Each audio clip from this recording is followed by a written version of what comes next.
And joining me now to discuss America's tortured past and present is David Swanson, campaigner for Roots Action. Hi, David. Nice to see you. So first, want to talk about the case of this man, John Kiriakou. He's a former CIA official. There he is on the screen, accused of leaking classified information to the media.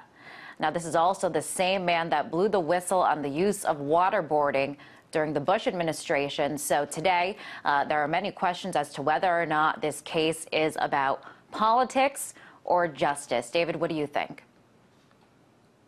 Certainly the former. This is someone being charged, the sixth person being charged under the Obama administration under the Espionage Act. But he is not being accused of having sought to endanger the nation, having sought to aid any so-called enemy. He's being accused of blowing the whistle on the crime of torture.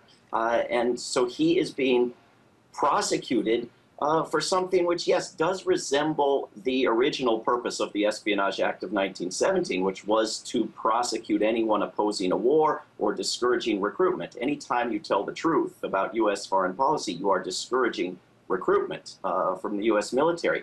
But that's not how they talk about it. They talk about it as if he has endangered national security, and yet this is someone who's gone and worked since these events for a Senate Foreign Relations Committee, and there's no suggestion that there's been any danger there, that he's a traitor to the nation. It's all about finding a technicality on which to prosecute someone who has spoken out against a crime. Now, David, I want to play a part of an interview that he did with journalist David Leopold of Truth Out. Here he is talking about the case of a detainee by the name of Abu Zubaydah and what he discovered CIA officials did to this suspect.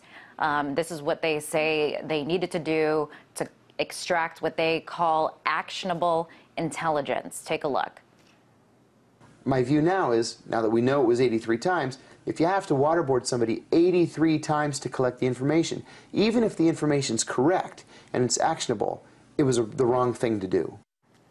So this man, he was waterboarded, as we just saw, 83 times. And we wouldn't have learned about this had it not been for whistleblowers like John Kiriakou. So in this case, does the ends justify the means? Well, of course not. We are talking about torture, and the New York Times calls it a suffocation tactic, as if that excuses it. Waterboarding is torture. The United States has prosecuted it domestically and at the end of past wars. And this is something that we were first told about by Mr. Kiriakou, and then we later learned, and he learned from leaked documents, that it was 83 times. But there is no evidence that any useful information was gained from torturing Abu Zubaydah, who still remains locked up in a U.S. prison with no rights. There is no evidence that there's a trade-off here, that the torture gains us information that could not be gained without the torture, and so we have to make a calculation. No, this is all negative. It puts the United States outside of the rule of law, destroys our reputation around the world, and it encourages torture by other countries, which are following the U.S. example to an enormous extent. Now, others, David, would say that when you work for the NSA or you work for the CIA, you're dealing with very classified information. And when you become employed by these agencies, you take an oath not to disclose government secrets. And the Justice Department says that he broke this promise. What do you say to that? I say there's a higher oath to uphold the Constitution against all enemies, foreign and domestic. There is an obligation to report on crimes. When you are aware of felonies, you are legally required to make that information known. There is an understanding in military law that you must refuse illegal orders.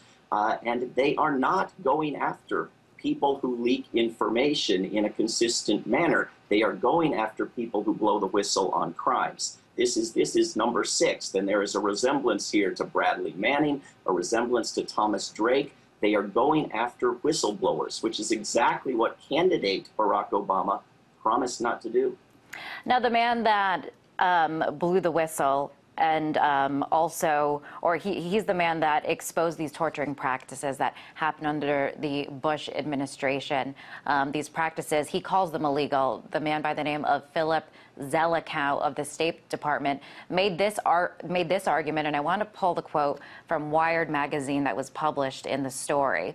It says, quote, Zelikow argued that the Geneva Conventions applied to al-Qaeda, a position neither the Justice Department nor the White House shared at the time. And so this is kind of something that is central to this whole argument. Is there a distinction between treatment of prisoners and terror suspects? Well, there shouldn't be. Philip Zelikow is down here at the University of Virginia, and I feel a little bit better about living here since this memo has come out. It's good that at least without becoming a whistleblower, at least he said the right thing internally. I guess that's something. But this was the maneuver by the Bush administration. There was an attempt to get outside of U.S. law and to get outside of the laws of war. And his contention was that both types of law applied. There was no middle ground. There was no third category of people whom you could lock up in black sites or Guantanamo outside of either the Geneva Conventions or our anti-torture statute and war crimes statute. He went so far as to go back to the Constitution and say that the Eighth Amendment on cruel and unusual punishment was central here and needed to be applied. That is very much to his credit. He ought to have gone one step further, like Mr. Kiriakou, and blown the whistle publicly. And David, there is still a lot of Americans that support the use of torture. Here is a soundbite from Dick Cheney on this very subject. Take a listen. In your view, we should still be using enhanced interrogation? Yes. Should we still be waterboarding terror suspects? I would strongly support using it again if circumstances arose where we had a high-value detainee and that was the only way we could get him to talk. People call it torture. You think it should still be a tool? Yes. Now, to ask a question that he would ask, and a lot of people, like-minded people, would ask, if torturing a prisoner could prevent the next 9/11, would you be in support of it? If it would lead to information that could prevent something like that from happening, would you then support it? Right, but it's a bizarre question because there's no scenario where that is possible. There's no instance where you can reasonably predict that there is any chance that torture will prevent such a thing. There is no way of knowing that someone will give you accurate information under torture. And Dick Cheney is not a news analyst here. Dick Cheney is one of the top torturers. It's like asking a rapist if you think rape should be legal or not.